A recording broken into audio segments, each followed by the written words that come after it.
Canada is going to want to claim this kid. He's got dual citizenship based on his parents being Canadian, but he's really an American, and I'm saying that because I want to claim him here in the States because the kid is good. He was the number 2 overall pick out of high school in 2010. He missed all of 2014 with Tommy John surgery. Then he missed all of 2015 with the sports hernia. So when you factor all that together, 2016 was kind of like kid gloves. Let's just let this kid get back, get his feet wet, get back to what he was, and he just blew everybody away, surpassed everybody's expectations, made it all the way to the majors after missing those 2 full seasons, and he looked good in doing it. Like, that's just unheard of and kind of speaks a lot to his character, his work ethic, and more than anything, his talent.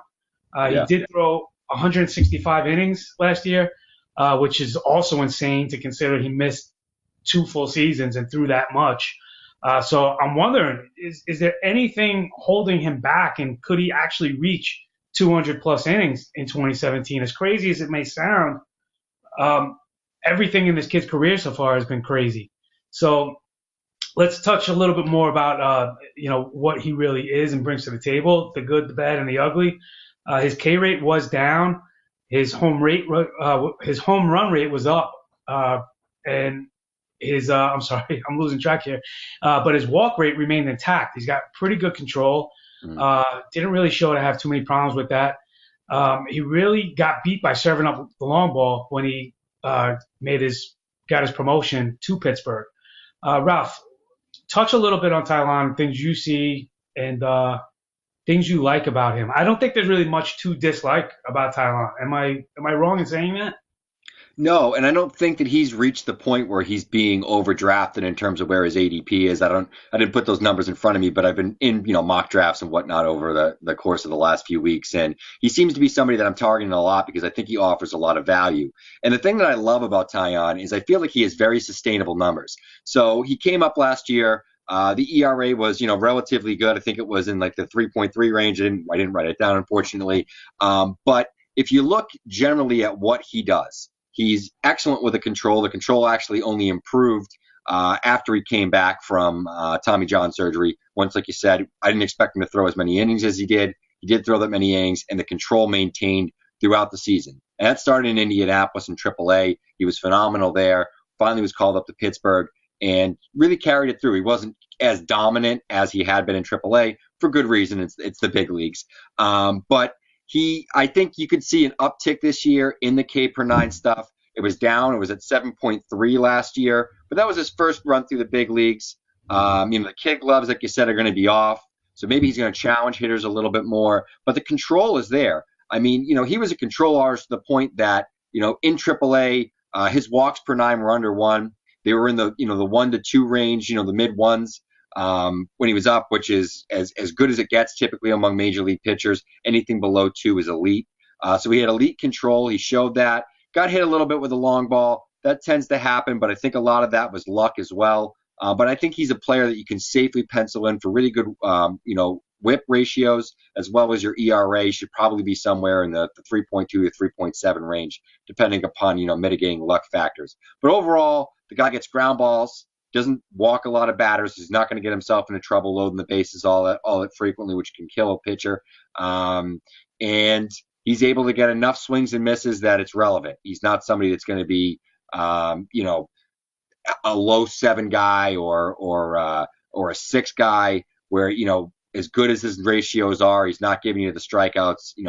As a fantasy player, I always want somebody that at least has that sort of 8 per 9 upside. He has that.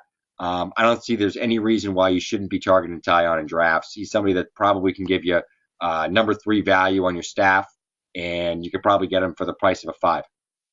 Yeah, see, the funny thing with Taillon, however it's properly pronounced, as you guys know, what's your names, but the funny thing with him, and which kind of contradicts, today's philosophy, is that he's learning on the fly, he's developing on the fly. He was given time to work in the minors, but missing all that time, they really kind of rushed him through, and he's answered at every call.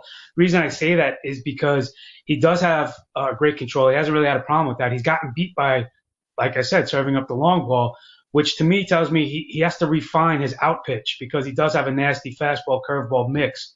The guy's big enough. Like I mentioned, he's huge. He's a big dude that can certainly shoulder the innings and the load and throws hard. So with that combination, I would certainly expect to see his K rate, as you mentioned, tick up.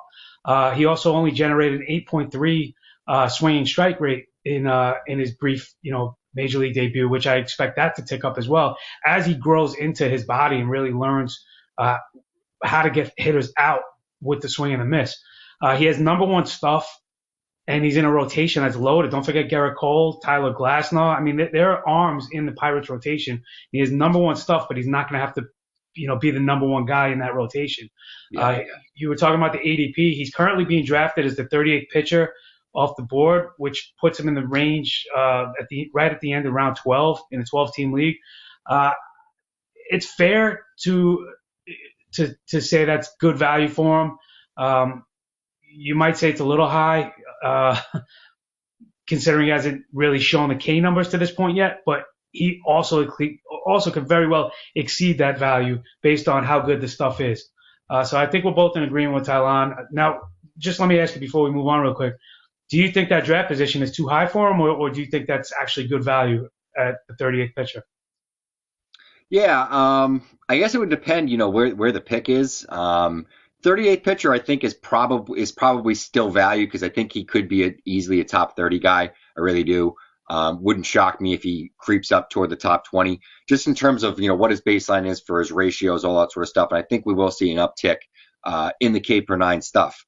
And especially, in these homer happy days, it's, if you can get a starter that has safe ratios, that's a big win, especially if it's, outside the top 5 or 6 rounds. But I also think it depends who you're drafting because that's an average range. There's obviously going to be a point where you don't want to draft them. I'll probably not draft them in round 10, but round 12 or 13, I think that's good value. If it's any later than that, that's great value. Right. So you don't want to overdraft them, and like I said, that's a range number. So we'll see what happens. 38th, though, I think that's probably around where I would end up taking him, though. Yeah, just one last caveat: if you have a pitcher with great stuff and great ability and raw skills, and you give him to the Pirates pitching staff, and that's a good bet to assume they're going to maximize his talents. So that's a good that's a good coaching staff. The Ray Searage bump. Yes, to count on.